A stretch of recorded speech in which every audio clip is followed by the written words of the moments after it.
Kevin Samuels was right. I hate to admit that so much. But gotta give credit where credit is due. Kevin Samuels was right. Ladies, winter is coming. 1 year ago, Kevin Samuels proclaimed that a cold winter was coming for single women. I want to tender a special apology to men. Life is nothing without a man in your life as a woman. Finally, they came to the conclusion that Kevin wasn't lying. They are now experiencing what he had said a long time ago. I don't understand why you wouldn't want a woman like me. I am successful, I'm rich, I can fight. If you can't be with my peace, you can be with the door. Oh, you're in your masculine area. Well, why don't you get in yours? Sick of men telling me, oh, well, you know, you hardcore. Yes, I am. Well, I am the table. Yeah, she's saying all the wrong things, and it's apparent why you single. The question that she asked in the beginning, she don't understand why she's single. You just explain why you single. Everything was a role of a man. A man is masculine. A man is a provider. She said, I got money. That's a man's job. Those are three things that women look for in a man. She didn't name a quality that a man will look for in a woman. At the end of the day, you're describing a man, and men don't want to date men. I'm successful. I'm rich. I can fight. Sounds like Floyd's resume. She was getting cheered on. That makes it even more funny. I got scared when she started yelling. She literally described herself as a man who is husband material.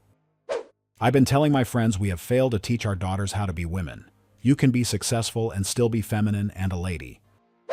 She didn't even need to ask that question. She answered it herself. This short clip shows why it's so important to understand the other gender. Some people take knowledge for granted, which is why they usually struggle to get what they want. She clearly demonstrated that she had no idea what most men are looking for, or what we are attracted to, and that's why she was so firm on her point. It's like a man bragging about his shoes and gaming collection, and then wondering why women aren't interested. What made her think most of us are drawn to those attributes? I think a considerable number of women still don't know that we aren't attracted to the same things. She believed those traits would give her an advantage in the dating scene, not understanding that they don't. In fact, in many cases they lead to the opposite result, because there aren't many men willing to be in a relationship with someone who sees herself as strong and independent. Kevin Samuels was right. I hate to admit that so much. But gotta give credit where credit is due. Kevin Samuels was right. Ladies, winter is coming. And last night proved to me that I need a man. For real. Because I almost died in my room. It was 30 degrees in Houston last night. My toes almost froze off. Unfortunately, we got to stop with this strong, independent bullshit, because when it gets cold outside, we cannot cuddle up with our independence, okay? Yes, I have an amazing blanket and central heat and all that stuff. I didn't turn the central heat on last night because I didn't know it was going to be so cold, but that's neither here nor there. The point of the matter is, I should have been cuddling up with my man, okay? I should have been increasing my body heat when it was cold. But you know what I was doing? Laying my strong, independent, stupid ass in the bed by myself. Now, let me tell you something. I'm done being single. I've been saying this for months, and I'm so serious. I am done being single. Get a heating blanket. I'm curious as to why it took cold weather to wake her up. Let's see how many women receive this message, or do what they do best, be contrary for the sake of being contrary. If you think you're lonely now, wait until tonight, girl. It's just getting started. You got a few more winters left to be cold. Nope, stay strong. You got this. It's interesting that it took her this long to understand or at least admit that Kevin was right, because anyone who's honest and willing to accept reality would agree with most of his message. He always told the truth. What most people disliked was his delivery, but the information was usually on point, and they knew it. I suppose she also didn't know that the idea of not needing a man is temporary and only lasts so long, and when that time passes, there's eventually a need for that masculine presence in their life, just like the phase she's going through now. What amazes me is that they often reach this realization at this stage, when everything would have been much easier had it happened years earlier, back when their dating pool was far more promising, but to each their own. I want to tender a special apology to men. Everything that I might have said, every negative thing that I might have said in the past to men, I sincerely apologize. Even though I've never really been the one to go hard on men, I might say a little bit of things here and there, but I've never really been the one that goes hard on men like that. But every little thing, no matter how small, how big, how magnificent, or how very little itty bitty that I have said against men or about men, I take it back. I take them all back and I apologize. Tender my apologies to men. Because this is inevitable. There's nothing we can do without men. Absolutely nothing. Life is nothing without a man in your life as a woman. As a matured woman, I mean. Woman that is mature enough to have a man in her life. It's just like, girl child. Without a father figure in her life, it's a struggle. Without a father figure in a girl's child life, in a boy's child life, it's a big struggle. Imagine a mature woman that is old enough to have a man like me, and there's no man in my life. Imagine what I have to go through on a daily basis without man. Like, go to work, wake up, go to work, come back home. It's just me. This is crazy. Whoever is out there saying men are not important, I think you have something else coming for you. Maybe you have something else going on with you that you need to be checked. Men are highly, highly important in the life of women, in the lives of all women. Men are important. I can feel the impact. I can feel the, how you say this word? I can feel the vacuum. The good thing about this video is that she chose to be honest, touching on a point most who defend this ideology tend to omit. They usually talk about the fun nights out and the solo trips, but they never mention what happens when they get home after work. The emptiness that comes with it. Nobody talks about the feeling after the apartment door closes.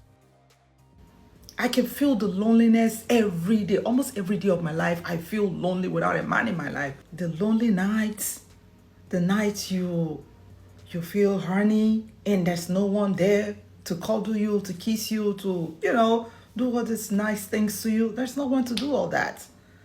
It's crazy.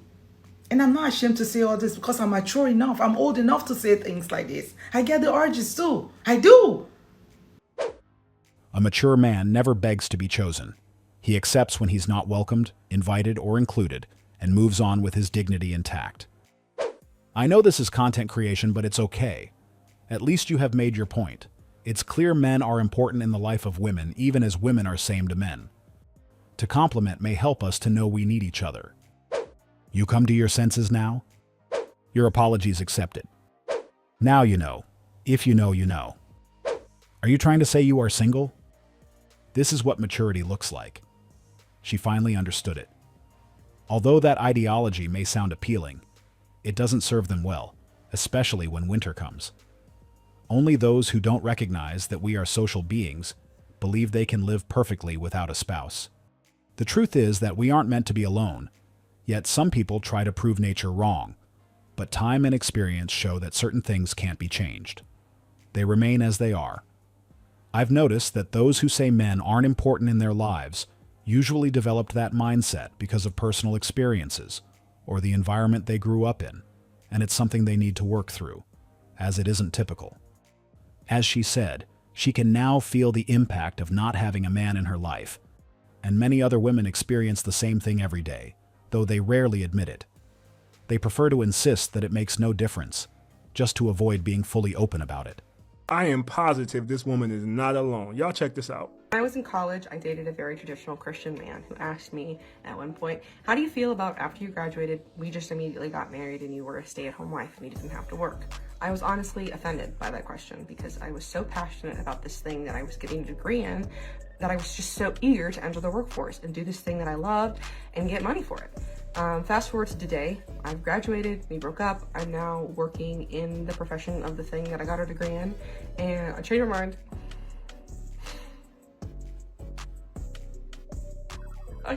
I changed my mind. I don't want to do it anymore. I'm done at it.